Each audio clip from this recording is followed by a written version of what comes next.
ঢাকা কেরানীগঞ্জ। জি, আমি অনেকদিন পরে দাদার বাড়িতে যাচ্ছি ঈদ করতে। কেমন লাগছে? ভালো লাগছে।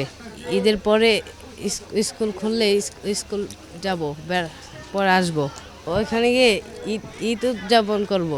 মজা লাগছে? জি, কেমন লাগছে? অনেক খুশি খুশি লাগছে। ঢাকার ভিতরে কি মানে চাচাতো ভাই মামাতো ভাই কেউই থাকে না, আর দেশে চাচাতো ভাই কাকা দাদি সবাই আছে, এই জন্য খুশিটা মজা লাগে।